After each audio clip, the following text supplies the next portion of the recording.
what can we expect when, let's say, you're buying a home and you have or you just are getting into a new policy too, I would imagine.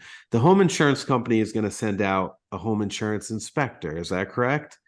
Yeah, definitely. And this is, I guess, if there's one takeaway point, it's that insurance companies do have the right to send somebody out to do an inspection. It's part of the normal procedure. It may be seen as, sort of an invasive process that insurance Mhm. companies will do when they're coming out to property that you own, and especially one where you live, right? Mhm. But it is really a normal part of the process, and it may not have been done as frequently or as detail oriented in the past, but nowadays I can say with very few exceptions that almost every insurance company is sending somebody out to do an inspection and review the property because they want to make sure they have a good understanding of what it is they are insuring. We work with a lot of people buying houses. Thankfully, there's lots of information on the listing. Public record has lots of information about properties. So as the agent, we try and do as good a job as possible of placing you with an insurance company that's going to be fully aware of what they're getting themselves into, Mhm. so that when they do an inspection, it's really just routine. But I will say that, you know, it's it's not always what meets the eye when it comes to the information that we've got up front compared to what comes back on an insurance company's inspection. And part of that has to do with the fact that when you're marketing a property to buy, you're going to be trying to show it in the best possible light Right. that you can, That's right. and when an insurance company is doing an inspection, they're not exactly looking at it with the rose-colored glasses on.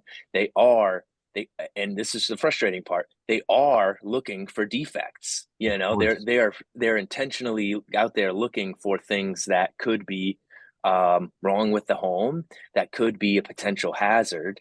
And if they think they're severe enough, they're going to ask you to address them. The one that I always try and be mindful of, because it can be pretty, that's the one that can be hardest to hide, Yeah. is the roof.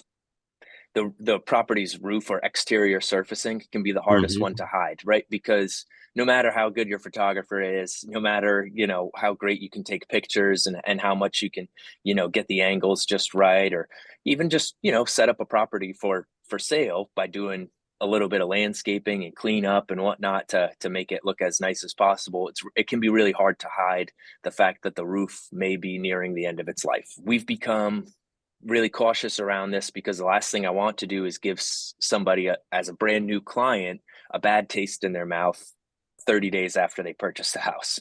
When the Mhm. insurance company comes out and says, we noticed that there is deterioration of the roof and we need you to replace the roof. And sometimes the deadline for that is just completely outrageous, unachievable, and it's kind of their way of saying, we don't want to insure this house unless there's a new roof on it. Insurance companies are really trying to maximize profitability and avoid claims as much as possible. They'd be more willing to get a bad review from a disgruntled customer than continue to insure a home that they think is going to spring a leak any day now because the roof is you know in need of replacement. It's just towards the end of its life, and this is where you have to be a smart home buyer and just realize what you're getting yourself into.